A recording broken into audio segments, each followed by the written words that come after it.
this is the last video yandichaita about REITs anditi, but now this video ndoda kukupa advice REITs. I know you wouldn't want advice from someone like me because I'm not a typical role model, but andisi role model kuvana vakarerwa nana mai vechinherera wanzwisisa, because iwewe maatakire auri kundiita, the only thing chaunokwanisa kutaura nezvacho ndechekuti inini ndinomwa brongo handina hunhu, because iwewe unenge uri type yemunhu yawe kuti zvinhu zvese zvaunoita unoita kufadza varume, so unoda kunzi une hunhu handiti. But let me tell you something, a lot of ladies want to be like me because I'm a boss bitch, I'm independent, and andiraramire kufadza anyone, even vanhu vakuru, even my parents angu, even anyone. I don't give a fuck because I'm a boss's bitch. I'm a someone that is solid because I'm a superstar. I can do whatever the fuck I want. And it iwewe REITs maatakira uri kundiita iwewe ndeyekutanzi ye unomwa brongo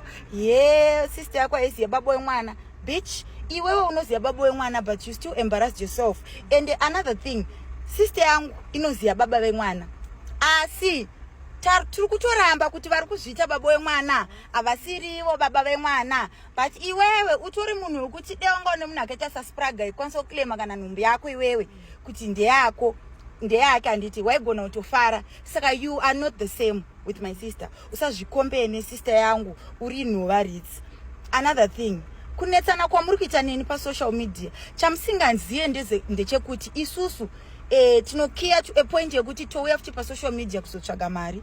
Inini kana munhu ndikanetsana newewewe ndikawana munhu anoyozovhura profile yangu achibva kuprofile kwako anga ari follower yako, anokwanisa kuya papage pangu otenga mafuta kana kuti achaona song yangu onakidzwa nayo oenda kuiTunes onotenga song yangu yekuti dedede paiTunes inoita $1, but pamafollowers ako iwo anenge achobva kwauri hapasheye munhu anogona kunakirwa nemafuta angu kana kuti anogona kunakirwa nemusic yangu. Either way I'm gonna benefit some way. Kwewewe uri kubenefita chii? Because makauya pasocial media uzotsvaga varume ukona kugerwa musoro kwandinoita uku REITs.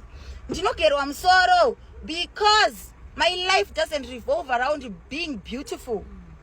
Handisi hure rechinherera REITs, kunaka hakuna zvakunondipa wanzwisise here. Saka iwewe that's why usingaziye kuti magoals ako mulife ndei. You want to look pretty at the wrong time. Wakauya panapo uchichemera mapamba handiti okay, wawana attention, but what do you do when you get this attention? Unonorukwa mahara na dreadlock masters instead of saying no, zvitori nanika musandiruke zvangu inini mundipe mari kana $30 kana whatever yamamuchashandisa kutenga mabraids or what not, kana mari yetransport yananichashandisa mungondipa mari ini ndongokuitirai advert, but iwo unoda zvinhu zvemahara unge honye. So I are forever going to be used. And another thing, inini handina need yekuita hunhu because handina kuya pasocial media kuzotsvaga masters, handina kuya pasocial media kuzotsvaga madhiri ekunzi ndoda kuzoitwa brand ambassador waningi. No bitch, I'm a brand myself. Ndozvikira ndega.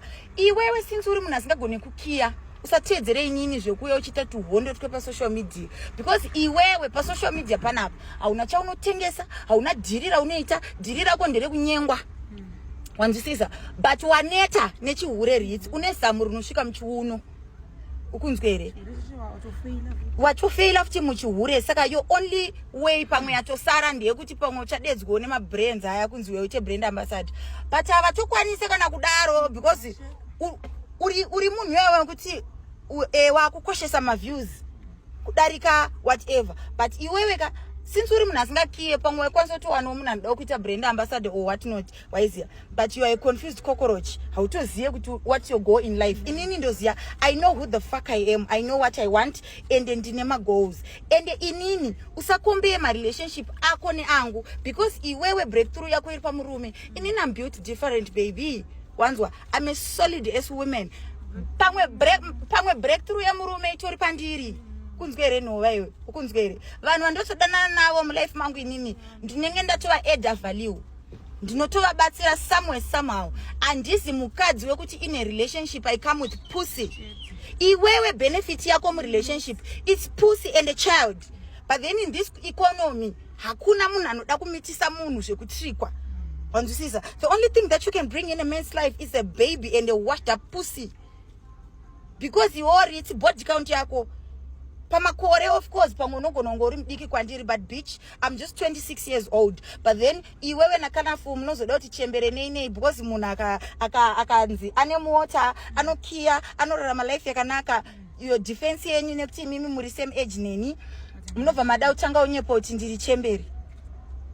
Manzisiza, ndo defense yenyu, because amuna kuzijaira, kuti muskana no konsol kia zvisina varume mukati. Manzisiza, iwewe Ritz, breakthrough yako iri pamurume, but at this point 2 kids later breakthrough yako isisiri pamurume, my love, because uri hure rakapusa. Kune vanhu vanowana mari kubva kuvarume but vano investor. Handiti iwewe wacho even chero ukajuma mukomana nemari, at the end of the day uchangobva pari usina chawaita se usina chawawana, because murana ndipo you can't even invest chero kwawana mukomana nemari wacho azvina zvazvinokubatsira, because iwewe unongopiwa mari yekuru kwa msoro ndozvikukupa kuti utsvage madhiri ekuti iwe unonzi unoenda kunama on what grounds bitch? Unoenda kunama kunoitei? Unoenda kunama kunoitei? Kungono dhumana nevanhu. Inini, when I went for interview ya Ola, I was launching my music career. Ola akatombondidedza. The first time yandikaenda kwa Ola, my life was under spiritual attack. I really needed help. That's why I had to tell my story. And when I came out of prison, Ola actually also interview, but then I was like, there's no need young yokutindizokere kwa Ola, because I won't get I will just get exposure for nothing. Let me get my life back on track. Let me put my business in order. Let me launch my music career so that when I go there, and then don't want to launch a music career yankwa Ola, because that freestyle yandaka ita dede nchimba dede yakaenda viral. And zvakatova ne benefit kwandiri. But iwewe nova ukadedzwa kwa Ola iwewe zvinobenefita Ola chete. Iwewe hazvina chazvinokubenefita. Saka ndopo unototika wakapusa. Anditi saka usataura zvekuti kumwa brongo, because inini kumwa brongo ndinotaura kuti ndomwa brongo because andiraramire kufadza vanhu. Anditi number 2, ukutaura zvekuti inini ndiri mbavha, but you know what, you can bash me uchitanzi ndiri mbavha because ndakazvitaura ndega. But do you think I'm stupid enough to expose myself that I'm a criminal ndichiri kuita zvechitsotsi? No bitch, it's because I chose to turn my life around. Wanzisiza, inini I have a child, and mwana wangu wandakaita inini ane 6 years, ndakamita ndine 20. Right now I'm 26 years old. Ukunzisiza, but then ukanzwa ndanzi ndaita mwana inini, it's either ndinenge life yangu iri pari nani pekuti ndokwanisa kuita se kuchengeta mwana, because wekutanga wasn't unplanned. But kana ukaona ndakucheta mwana ari unplanned, ndo zvinoratidza chidofo chako. Wanzisiza, and iwewe mwana yeye hauna muzvarira kuti unomuda, wakamuzvarira kuti pamwe ungabatirire murume kuti uwane a good life. Saka don't ever fucking compare yourself with me. Wanzwisisa, tichibva kana ku best friend yako cheche imata, because mune mchisimbisana zvinhu zvakadhakwa. And usaramboshtaura zvenhumbi yesister yangu. Wanzwisisa, do you see how she looks? Haisi mimba, inonzi pregnancy. Mukoma wangu hasikuzvarira ugomo. And don't keep saying muningi like I said, just because my sister is fresh doesn't mean she's young. She's way older than you. But hana kuneta nekuvatwa nevarume. Wanzwa, hana kuneta nekuvatwa nevarume. And another thing, leave my boyfriend the fuck alone. Because anotounza futi value mu life mangu. The last time when you brought a man into your relationship, what did you get out of it? Wakawana mwana. Inini mkomana wangu anotondinyorera music. What do you know about that? Urimbo kaiwe oritsi wewe. Uri hurere chinirira, hurere kapusa. Waizia. Sika inini ndo pepe kuti ndozotanga utuka kana mai vako kozi ndenda kutononge. Wakarerwa na mai vakaita sei. Gaya kuti inini sister yangu anditi ine nhumbu. Handiti, and isusu atitaure zvekunzi kumitiswa, ili language zana nova ndo dzinotaurwa zvekunzi kumitiswa. Wanzwisisa, mwana wekumitiswa azvarire pa private clinic inokosta $600 kunyoresa nhumbu. Mwana wekumitiswa mwana wekumitiswa nditi mwana wako uyawe apo bati kushata zviri nani kumitiswa upiwa mwana akanaka, kupiwa kamwana kantonge kamu kutonge kasekuru, kutonge kachikwambo, kuti uti kai kamusanganiswa kuti kambranda kamumosket unotozvishaya kuti kaiko aka karapa kano aka kai ndachiona chimwana chako chine mhanza chiya wotanzi he inini ndiri nani uri nani pachii chicha uri kudzidzisa vamwe vakadzi iwewe mulife mako iwewe handiti you are teaching other women to hide kana vakamitiswa but iwewe dai uri munhu anotobring a value pasocial media maybe you are teaching women to be strong or whatever nothing you are just here inspiring nonsense uchinyeperwa nemafollowers ako but inini ndinotaura ndiri pakutaura chokwadi and you know it's true I'm not lying iwewe pawakamitiswa wakawanda kutonge nhumbu inoshamisa kuitonge chii kushiya zvekuita because nhumbu haitombonyadzisire kana kumabasa mazuva ano munhu anogona kutoshanda asvitsa kana 9 months chaidzo ukunzwa munhu anogona kutoshanda kusvika 9 months nhumbu hachisi chinhu chinonyadzisa chokuti ungatoswera uchitohwanda kuti maiwe kani ndazomitiswa unofanira kuita imwe plan especially kana uri munhu atori neground pasocial media use it wisely because usashandise fame yako kuitongana colorful but then inini ende paunoona kuti uri dofoka inini colorful ndakakudza I told you everyone mawira akaita colorful mulife mangu she was never my friend munhu wandakabatsira but you know what even vanhu vaindifollowa kudhara mune one zuva ramukambona ndichiposta colorful o kutorwa picture ndinaye iye ndiye aitondiposta but ndaitomurambidza aitoposta ndisingatode because munhu anomakisa but paunotoona kuti iwe uri hure rechinhereraka ukutodada nekahure keke sikeni nantadzowo kuti hure because kana uchidada nekutamba nemunhu akaita sacolorful anotomakisa because the moment yauri kufamba nacolorful vanhu vachabva vafunga kuti iwewe nacolorful makafanana instead of trying to prove your followers kuti you know what guys I'm trying to be a better person let me launch this let me do this ndipewo mabasa no makutoita kadare kutoita mahure echinherera united makutoita mubatanidzwa wekuita madhiri ekushaya pozoti kashamwari kako kambwa kakashata kanenge katsoko aka kaunogarawo nako kachingoti vhele unge kambwa kaskoti kunduru unokaziya maimaka kabhoki kamugido kapapi kashamwari kako keke wouya panapo chida unitaurira zvebhrongo ritsi dai waimwa bhrongo iwewe waisamboya uchichema kumitiswa because kumwa kwandoita bhrongo is because mari yebhrongo ndokwanisa kuiwana like I told you bhrongo rinoita $6 iwo uri ritsi hanzi hendonzi ritsi wei asina kana kavhitsi zvako kemahitsi kakariwana silent killer hapana what do you have in life you just have pussy imagine usashore ulengende ari nani than iwewe whoever you are dating because you don't bring anything mulife mevarume the benefit yaunoburitsa mulife mako it's pussy and children that's the only thing that you can offer a man saka uri mata wanzisiza because hakuna munhu anodanana nemusikana akapusa saka iwewe the reason why you are saying hey ulengenda akapusa is because you are not used to seeing black women in love vanobatwa nevakomana zvakanaka majaira vakomana vanokuita irafuska mukonono vachidanana munotanga kutsvaga zvekuda kutaura kuti he ninga hana mari ninga hana chi but my man loves me because of the value that I bring in his life and inini I love him because of kundibatsira kwaanoita mulife mangu tikubatsirana we are watering each other he's watering me I'm watering him iwewe uri kutsvaga breakthrough pane murume we are not the same inini murume pamwe ndiatori nebreakthrough pandiri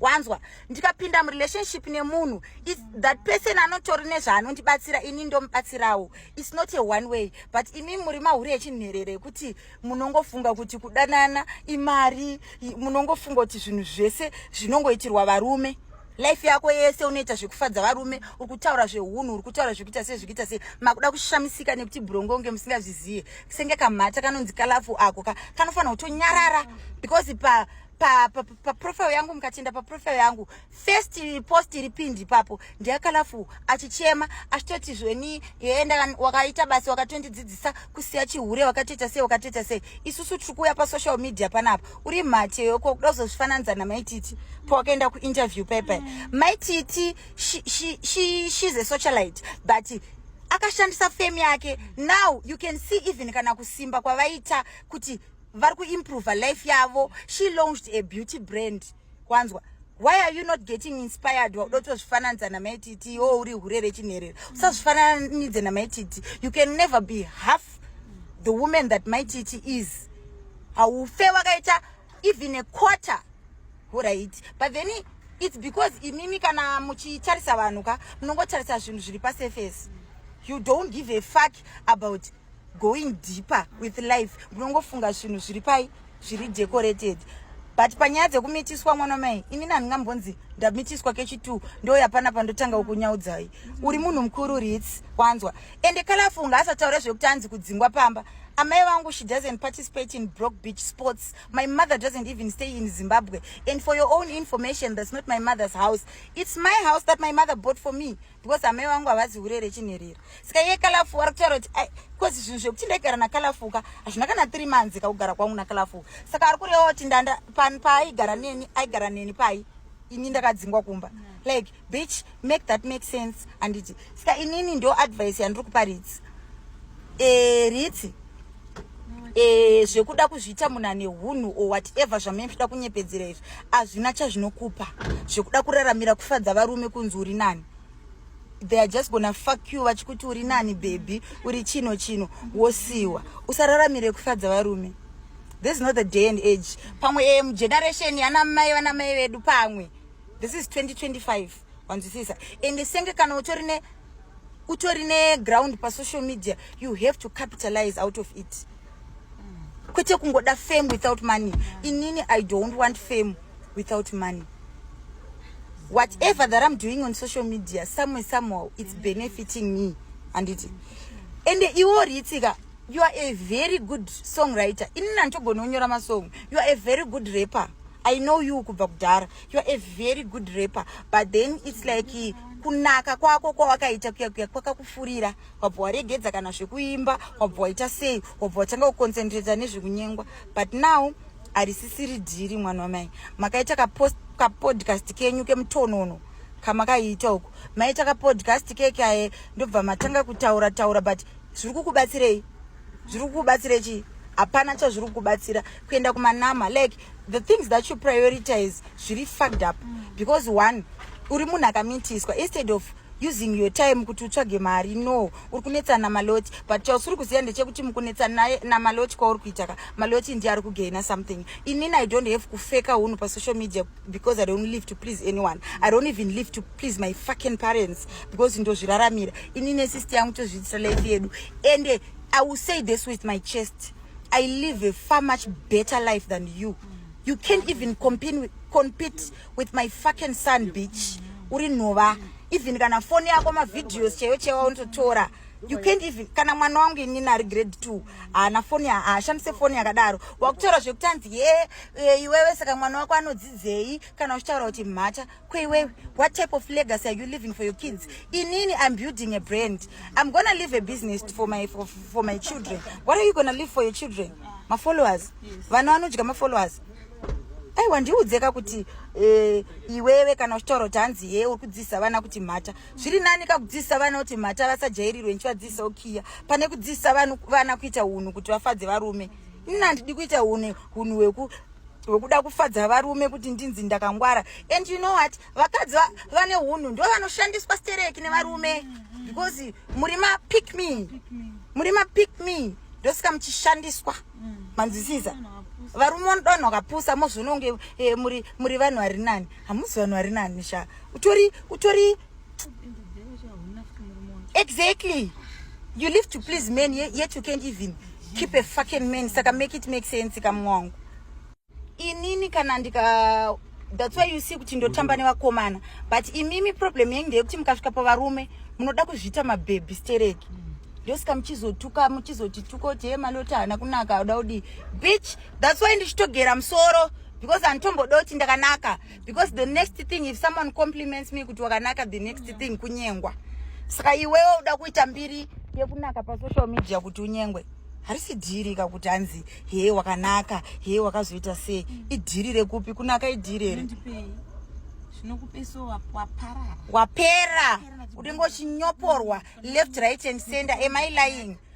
Chest yese yakabuda mazamu kuita mapatapata nekurarirwa nekutsimbirirwa woda kuya panapo wotanga kutaura kuti you are better than me. You are not better than me, Sha. Inini I'm better than you in everything, but it's just that zvinhu zvamunoita makawanda nekuti munoraramira kufadza vanhu. Inini ndozviita paloud. Mubva mada kuya panapo moda kuzvitonga naMai Maria Musande. Saka mukumitiswa sei kana muri ana Mai Maria Musande?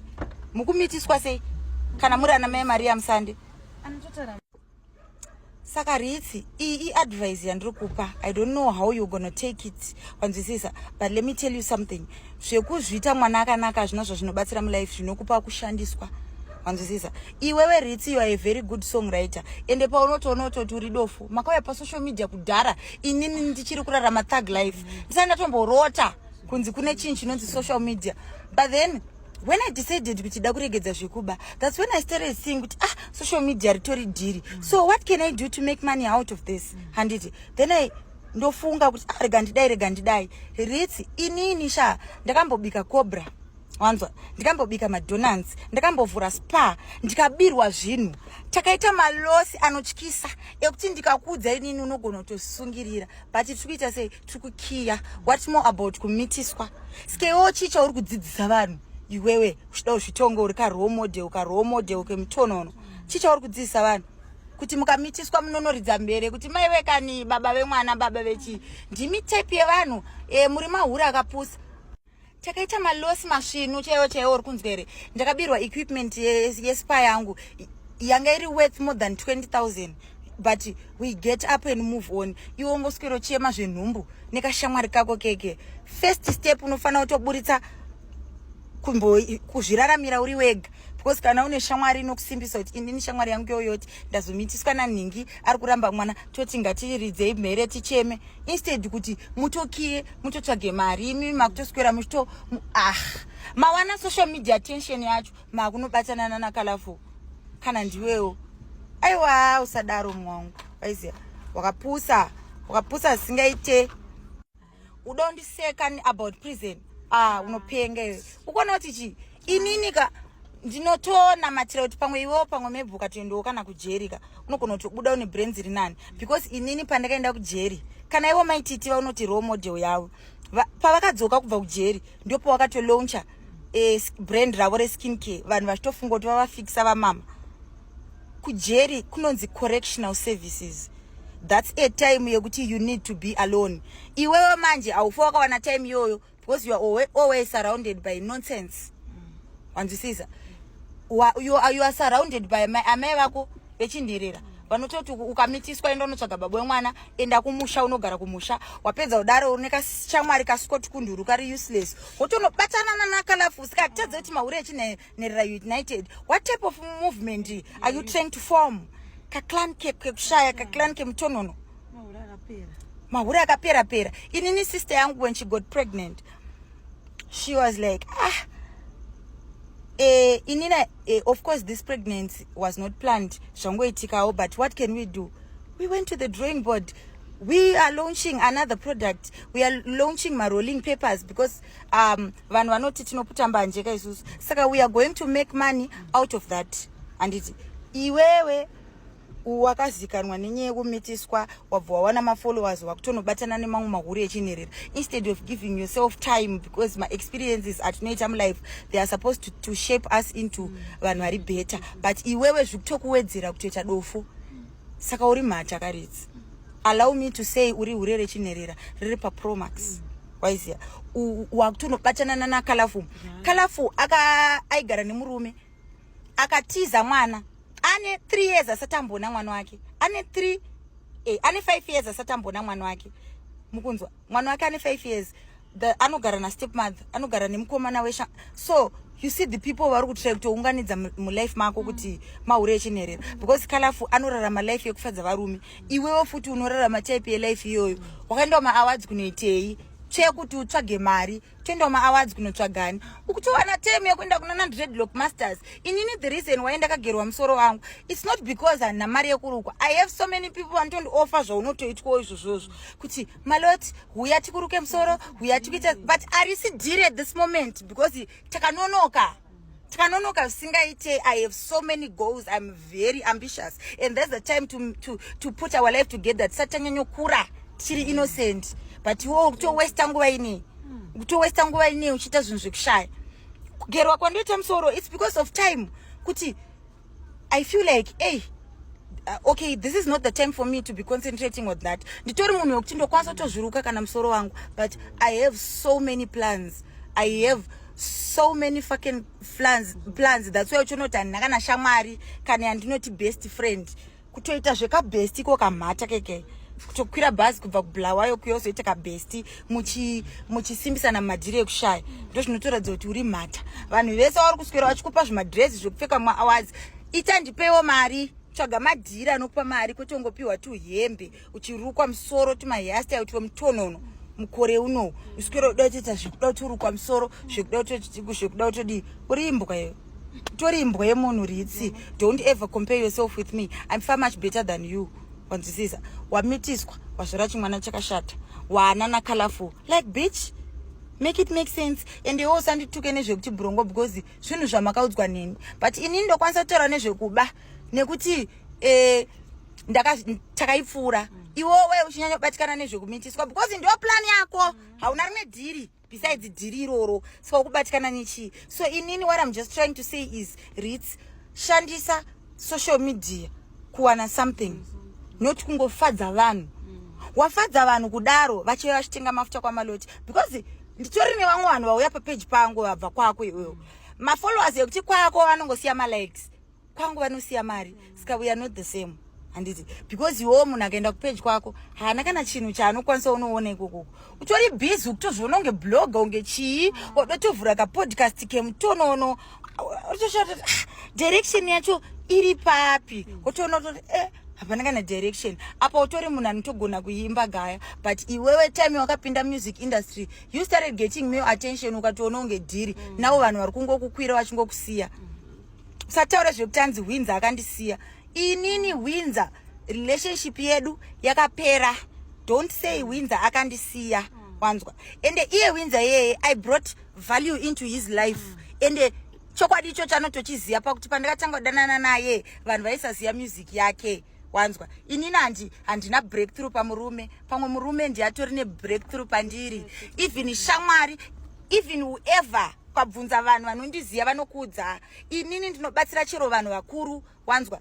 Right now I have more than 7 distributors. Ende pama distributor ipapo hapana kana munhu mudiki kwandiri. Saka I'm a fucking boss. Wanzwa. Sataure zvekushaya. Sataure nyaya dzekumama muchida kunyeperana kunzi mune hunhu unokupei ukaita hunhu unonyengwa. Saka zviri nani kuita mboko. Inini ndikatosvika paboys inini I'm glad hapana munhu anondiona sebaby. Ndikasvika paboys handinyengwe nini ndotokeneswa madhiri because vanhu vese boys rese rinotonakirwa neni pakuti handisi hure rechinherera. Ende imi munoona unge male attention kunge dhiri waiziya but you know what vanhu vechirume vanotifarira because ndakasiya nevasikana wavo ndakasiya nevakadzi wavo. Exactly. Saka mumwe wangu I think ndakupawo advice iwo zvakwauri kuteerera kana kusada kuita se kana kusada kuteerera. Handiti thank you. Don't compare yourself to my sister. Don't compare yourself to me. Usandikombee, usazvikombee neni. Uri hure rechinherera Ritsi. Now you want to cry kuti unge zifi. He chino nechino. Ndezvipi zviri nani kuita kunzi kutaura kuti mhata pane kumitiswa woenda nyika yese uchichema kuti ndamitiswa. Fuck that shit. Imi ndinofanira kutomwa brongo because you are a horny bitch. Memchiwawiwa munongoda varume. Ndinofanira kutomwa brongo imi. Chiko mune yeast infection here inenge da kwenywa. Kudongovatwa kutozikanwa nembiri yekuvatwa. Boys chimbomirai. Saka now advice I'm also going to give out to other fellow women as well. Vakadzi ngatisave vanhu vekuti tinounza value mulife mevarume yepusi chete. Handiti ngatisave vanhu vanounza value iyoyo chete mulife yevarume because right now fungai Katarina akuswera tsoma vanhu vese vatikadana navo. Why? Because she's thinking she's gonna get the same treatment as me. Nekuti iye ane magaro mahombe kundidarika. But it's not about that. Hey, nini ndiri mudiki. Malota ane 26 years. Hey, yazodana. It's because of the value that I bring. The type of a woman that I am. I make a man's life better.